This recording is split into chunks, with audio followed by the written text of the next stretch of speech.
किसी भी राज्य की बात कर लें, बहुत कम ऐसे प्रशासनिक अधिकारी मिलेंगे जो सरकारों के आगे झुकते नहीं हैं और जो नियम कानून के तहत होता है वही करते हैं। ऐसी एक महिला जो कि प्रशासनिक अधिकारी के पद पर कार्यरत है, उसकी सुनाएंगे आपको कहानी और बताएंगे आपको कि उन्होंने अपने पद से, डिप्टी कलेक्टर के पद से क्यों दे दिया इस्तीफा। बने रहें हमारे साथ।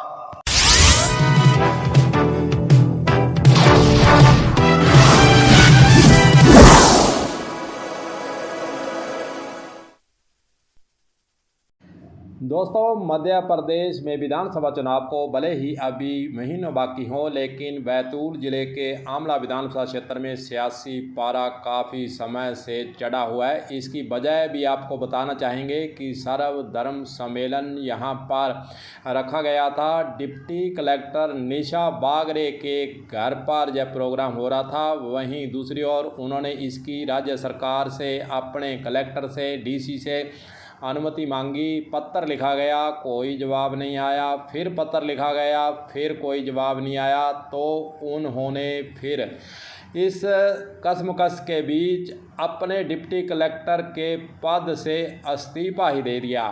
उन्होंने इतनी निराश हुई और धार्मिक आयोजन वह करना चाहती थी, सर्वधर्म सम्मेलन करना चाहती थी, लेकिन वहाँ पर जब उन्हें अनुमति मिलती नहीं दिखी तो उन्होंने इस प्रोग्राम को करवाने के लिए और अपने अंदर एक भावना उन्होंने जगा ली कि सरकार और जो कलेक्टर है वह अनुमति नहीं दे रहा है, इसलिए क्षुब्ध होकर उसने अपने पद से इस्तीफा ही भेज दिया।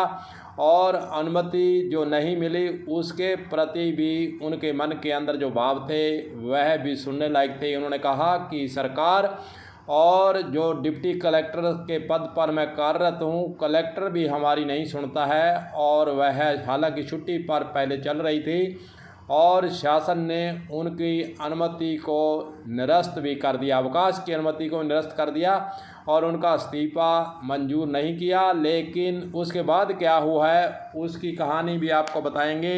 आपको खबर आगे की हम बताएंगे, बने रहें हमारे साथ।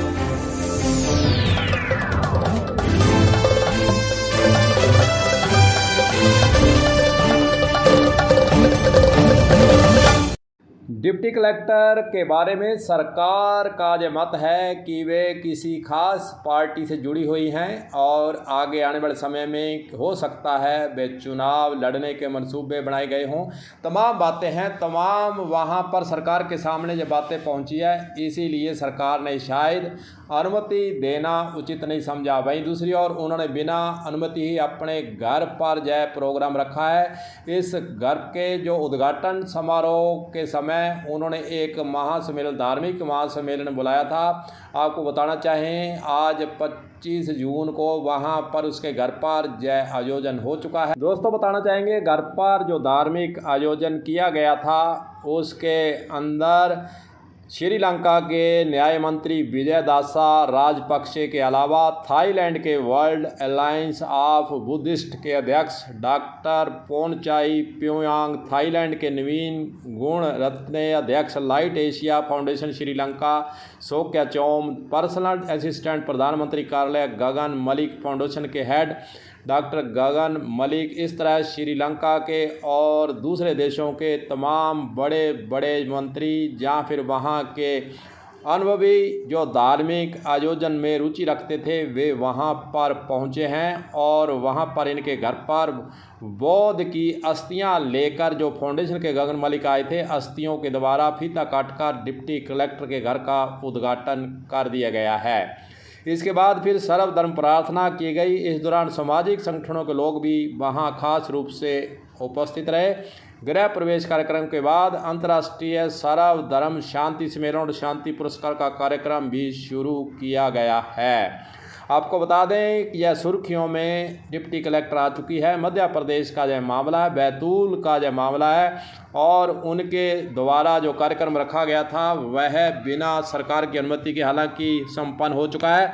कयास ये लगाए जा रहे हैं कि उन्होंने पद से इस्तीफा दे दिया है और अपनी घर के मकान के आगे जो नया मकान का उद्घाटन किया, पूर्व डिप्टी कलेक्टर उन्होंने लिखकर पट्टी टांग दी है और सरकार को संदेश दिया है कि मेरे को आपके इस पद की आवश्यकता नहीं है। कयास आगे लगाए जा रहे हैं कि वे पूर्व डिप्टी कलेक्टर अपने बोर्ड जो उन्होंने घर के आगे लगाया उसका अंश है, जनता भी समझ चुकी है और उन्होंने कहा इस्तीफा मंजूर हो नहीं हो, लेकिन मैंने मन बना लिया है कि सरकार की नौकरी नहीं करूंगी। और आगे क्या उनका मानस है यह तो आगे आने वाला समय बताएगा कि आखिरकार वे आगे चुनाव लड़ेंगी, जहाँ किसी पार्टी में जाएंगी, जहाँ फिर अन्य कोई काम करेंगी, या तो उनके मन का ख्याल है उसको पता होगा। लेकिन यह मध्य प्रदेश के अंदर डिप्टी कलेक्टर जो है वो चर्चा का विषय बनी हुई है, सरकार के लिए भी और प्रशासन के लिए। जो भी हो, उन्होंने अपने पद से इस्तीफा देकर एक पहल कर दी है कि दबाव की राजनीति प्रशासनिक अधिकारियों पर नहीं चलनी चाहिए, नहीं झुकना चाहिए और जो गलत लगे उसका विरोध करना ही चाहिए। गुरदेव सिंह सैनी की तरफ से सभी को नमस्कार।